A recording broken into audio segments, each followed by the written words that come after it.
Hey everybody, welcome back to the channel and more Birthright as we work our way through the remaining Rurik realms. Today we got a little bit of an odd one in the sense that there's actually a dwarven realm, and that is Khurin-Azur. It is lawful good, but it is an NPC realm, so sorry players. That being said, you could still adventure in here, right? And maybe you could be dwarves, right? But this is a NPC realm. So this ancient dwarven fortress sprawls across 3 provinces. It existed long before the Battle of Mount Deasmar, and even before the arrival of humans in Cerelia. Its warriors fought against the dark in the Great Battle, and today its leaders rule with the aid of blood power. The dwarves are currently hard-pressed by their enemies, the Urgazai goblins to the north, and the powerful Gorgon to the south, but continue to hold out valiantly. With each passing year, their numbers dwindle and hope for continued survival fades. 3 provinces here, so mostly unsettled, although the capital, of course, is at the most settled here. That's a 4. So we got a 1, a 2, and a 4. The law is a little bit interesting there as well. We'll get into that. The temples are all unified, as are the sources and the guild activity. So the Stone Lord and his dukes control all the law in the realm, and no dwarf would ever wish it otherwise. The stern inhabitants of Khurin-Azur know that it's only through the unity that their enemies can be held off, and all obey their rightful rulers. Unknown to all, however, the Gorgon has begun to corrupt some of the realm's inhabitants, though open opposition to the Stone Lord is still completely unknown, so there is some smidgen of a future conflict there, and evil working its way into this realm. Temples, the dwarven priests of Moradin, under the leadership of High Priest Northri Guthvarson, maintain the deep caverns dedicated to his worship. These priests employ elite dwarf warriors and are skilled in combat arts themselves in order to defend their sacred places from the goblins and denizens of the underworld. The guild activity, there is a fair bit. Though trade contracts with the outside world are limited, a trickle of goods drift in and out of the dwarven fortress. The Stone Lord controls virtually all of this, though management of trade is left in the hands of his advisors, and there is, in fact, the one province that doesn't have any, the barely populated one. Sources. Dwarves by nature are non-magical, leaving them little use for sources. A loner Rurik sorcerer named Var controls some of the magic in Khurin-Azur. With the dwarves' permission, they are glad to grant control to an approved individual.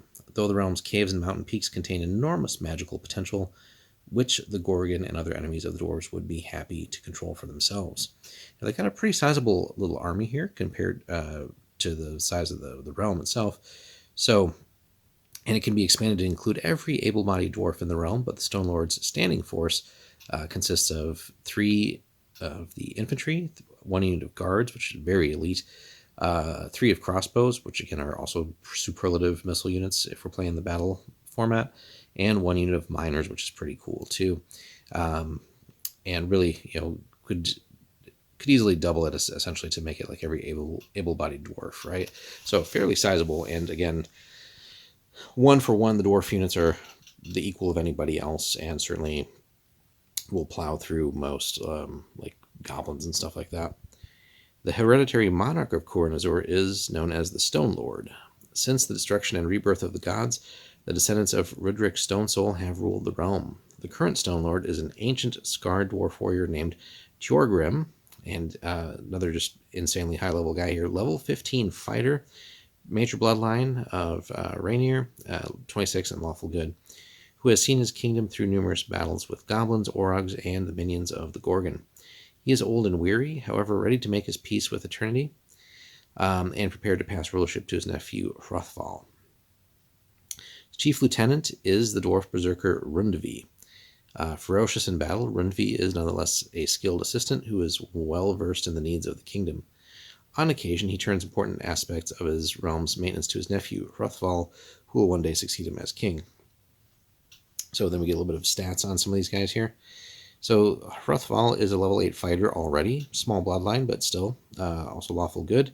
He's become a major player in the kingdom. He's brave, skilled, and honorable, and he's popular and expected to make a good king when his uncle eventually passes away. The High Priest, Northri Guthvarson, a level 15 priest, so again, insanely powerful. 32 bloodline, also lawful good. oversees the various shrines and temples of the realm, moving from site to site, staying where help is most needed, and additionally leading warriors and priests into battle when the enemies are on the march, right? So yeah, just because he's a priest doesn't mean he is not formidable, especially at that level. So antiquity radiates from the very walls and columns of the vast carved dwarven halls in Khurin-Azur, one of the oldest realms in Cerelia. The Dwarven Kingdom continues to hold out against the incessant pressure of its enemies, though each year more ground is lost. Tenuous contact with the outside world keep a flow of trade coming, but many sages and others who know of such things believe that without outside help, the Fortress Kingdom is doomed. Very likely, that's kind of the tragic tale of a lot of dwarven realms in various settings, but especially here. So it's one of those two where if you contrast them with Birthright, right, the need to really forge some stronger ties with the outside is kind of like right there in front of them. So and that could be an interesting part of a campaign too, where obviously this is an NPC realm, but either the players are dwarves or outsiders or something, but something has to give here where they need to get outside help. So that could be something, a fun story, or a tragic story if the help just doesn't materialize or they just don't seek it out enough and are on the verge of being wiped out. Should the Gorgon really get more active and cast more of a glance at this realm, but also the ever-present goblin enemies and stuff as well. Now, the capital is one large community, and as such, the realm is its own capital city. A tribute to dwarven engineering, artistry, and endurance, the halls are a wonder to behold. Carved inch by inch from the living rock of the region's mountains, covered in elaborate scroll and knotwork, and decorated with runes and images of dwarven gods and heroes, connected by a network of cunningly designed and craftily defended tunnels, and containing endless suites of living quarters, temples, storehouses, armories, barracks, and numerous other chambers. Unfortunately, though, large stretches lie uninhabited, occupied only by dust and the memories of ancient greatness. Some of the lower levels of the fortress have, in fact, become lairs and bases for goblins and other creatures, which the dwarves lack the strength to drive out. And that would be something, easy sort of hack and slash quests, little like even one shots and adventures for players to go down and just do some cleaning of those lower levels. But who knows what they might find besides just regular goblins and stuff like that. Trade goods. A small quantity of goods reaches the dwarves through the Brecht realms of Danigau and Weyrich, but these routes are dangerous, crossing treacherous mountain passes and risking the attention of the Gorgon, the goblins, mountain bandits, and other predators. The dwarves require certain basic items, though, such as cloth, wood for weapons, glass, and utensils, as well as certain luxury items. And in return, they, of course, offer gold, silver, and fine dwarven crafts or weapons in exchange. Hardy traders who survive the trip to and from the region often return home wealthy for their troubles. And that's another easy line of quests there, too. There's the underground dangers and securing that, but there's also the overland issues as well, and maybe in cooperation with another realm, and maybe that's where players running the other realms really seek to forge a better trade line. And so, like, hey, here's what we're going to do. We're going to cooperate together, and we're going to build a secure link overland as well, and see where that leads us. But also just a fun set of adventures to build around that. Allies, the dwarves, victims of the stubborn pride that is the bane of their race, have no allies in the world. Many lands, such as Danigau, Weyrich, and the new Ryrik kingdoms of Hjolvar and Kvikmar, are friendly toward the dwarves, but can offer them little save occasional trade and their best wishes. The dwarves are on neutral terms with the dwarves of Mor-Kalad and Birthright, so they do have some contact that way.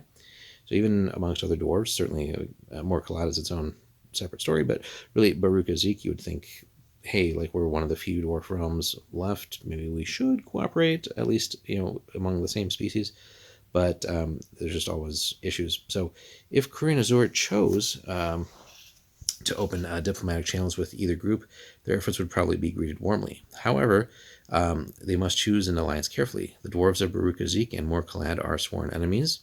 An alliance with one automatically makes an enemy of the other. Now, fortunately, they're both very distant, although Mor-Kalad is closer. But you would think that they would choose to ally with Birthright, if anybody, considering the Gorgon's influence. But anyway, all fun stuff to hash out. Enemies, there's always enemies. Since the Battle of Mount Deismar, the dwarves have fought the Gorgon and his minions, winning most open battles, but at a terrible cost in warriors and material. The Gorgon's attacks on the dwarves have not all been overt, however. Recently, somehow he's found a way to get his agents in there. So his agents, always working incognito and never declaring themselves openly, have begun to sow the seeds of dissent against the Stone Lord, suggesting that the Stone Lord or Stone Souls rulership is leading the realm to disaster, and that negotiation and compromise with the Gorgon might be the best way to survive. Obvious red flags, but there's evil works its way in there, right? Also, the goblins of Urgazai also press hard against the dwarves, swarming their tunnels, building new invasion routes, and returning again and again despite endless defeats. The Stone Lords fought against the goblins for centuries before the events at Deismar, and nothing since then has changed the race's deep hatred of each other. And finally, the elves of Luabright, proud and arrogant even in their diminished kingdom, kind of a similar tale as the dwarves, right? But they're hemmed in on enemies on all sides, refuse to deal with the dwarves, and maintain at best a state of hostile neutrality. Though the two realms were once enemies, the dwarves have for several decades now felt that some form of alliance with the elves would benefit both nations, but thus far the elves' intransigence and arrogance have won the day, and the two realms remain at arm's length. And it's interesting here, too, the way it's described, right? Oh, the dwarves realize, hey, we should probably be buddies, but you would think then, like, hey, maybe we should ally with another dwarf realm. Maybe we should forge some more ties with the humans. This idea that, yeah, and the elves too. I'm not discounting them, but it's like, yeah, hey, we need to do something different and gain allies. So how that comes to pass in a campaign, I feel like that's got like a critical point, though, of an adventure in and around here, or a set of adventures, and maybe a whole campaign, is somehow making that happen. Now, what form it takes, whether it's just one of these aforementioned actors or in some combination of them, that would remain to be seen, but somehow forging a new path for the dwarves while navigating the real dangers of the Gorgon as far as military goes, the goblins, but then also this new insidious, these machinations of his agents in the realm, and somehow exposing that before things escalate out of hand there, and where there's actually open opposition to the leaders. That will be a great achievement, but also potentially difficult to achieve. And just what form these agents are taking too would be interesting to note. Presumably dwarves, but then how are they being contacted by the Gorgon? Or maybe there's agents in disguise that are pretending to be dwarves and starting to sow their discontent. So all in all, fun stuff. So again, sort of a hidden gem here as far as all these realms go, right? There's not that many dwarf realms in the setting. I think a handful tops, probably less than a handful, honestly. So the fact that we get this one here now, it's again not a player realm, but that has its own rewards as well in what we can do adventure-wise with it. Well, very rewarding, certainly, and all kinds of different ways we could approach that. An all-dwarf party, a mix of party races, etc. Maybe it's outsiders finally opening up some trade. Who knows what it is, but there's so many cool possibilities in Khurin-Azur. Let us know in the comments, guys, if you have run any adventures in and around here, or what you would do with this particular realm. And also, last but not least, thanks so much for our patrons who helped bring the video to you. Again, guys, check us out on our Patreon. We got several different levels there, but all the support there really helps us, and you get videos like this early, along with other exclusive content for Birthright, D&D, and other games that we cover. Check us out on there, guys. Thanks so much for watching. Hit us up in the comments below, and we'll see you in the next one.